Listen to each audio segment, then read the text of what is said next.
Hi అండి. ముందు వీడియోలలో సృష్టికర్త పుట్టడు, కనిపించడు అని 3 గ్రంథాల వెలుగులో తెలుసుకున్నాం కదా. ఇప్పుడు ఆయన మరణించడు, అంటే సృష్టికర్తకు మరణం అనేది లేదు అనే విషయాన్ని 3 గ్రంథాల వెలుగులో తెలుసుకుందాం. ముందుగా భగవద్గీత 8వ అధ్యాయం 20వ శ్లోకంలో సర్వేషు భూతేషు నశ్యస్యున వినశ్యతి, అంటే సమస్త ప్రాణికోట్లు నశించినను తాను నశించకయే ఉండును. ఇక్కడ ఒక విషయాన్ని మనం గమనించినట్లయితే అనాది కాలం నుండి ఎంతో మంది పుట్టారు, చనిపోయారు. అలాగే చెట్లు, జంతువులు, పక్షులు, ఇంకా సమస్త ప్రాణికోట్లు కూడా పుడుతున్నాయి, నశించిపోతున్నాయి. మరి వాటి స్థానంలో కొత్తవి ఉనికిలోకి రావడం కూడా జరుగుతుంది. కానీ ఒకానొక రోజున ఈ సృష్టి మొత్తం సర్వనాశనం అయిపోతుంది.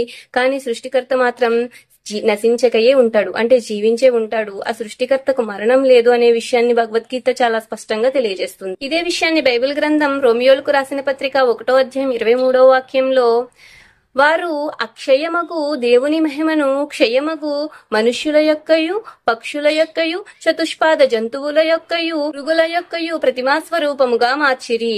అంటే అక్షయమగు అంటే నాశనము కాని దేవుని మహిమను క్షయమగు నాశనమైపోయే మనుషుల, జంతువుల, పక్షుల, పురుగుల ప్రతిమా స్వరూపంగా మార్చివేశారు అని బైబిల్ గ్రంథం తెలియజేస్తుంది. ఇదే విషయాన్ని ఖురాన్ 25వ సూర అల్ ఫుర్ఖాన్ 58వ ఆయతులో, ప్రవక్త సజీవుడు, ఎన్నడూ మరణించని వాడు అయిన దేవునిపై నమ్మకం ఉంచు. మరియు ఖురాన్ 28వ సూర 88వ ఆయతులో, ఆయన తప్ప ఆరాధ్యుడెవడూ లేడు, ఒక్క ఆయన ఉనికి తప్ప ప్రతిదీ నశించేదే అని ఖురాన్ గ్రంథం తెలియజేస్తుంది. 3 గ్రంథాలు కూడా ఆ ఒక్క సృష్టికర్త తప్ప సమస్తము నాశనమైపోతుంది, ఆయన మాత్రం జీవించే ఉంటారు అనే విషయాన్ని తెలియజేస్తున్నాయి. మరి దేవుని గుణగణాలలో మరొకటి ఆయన ఒక్కడు అనే విషయాన్ని తర్వాత వీడియోలో తెలుసుకుందాం. Keep watching. Thank you.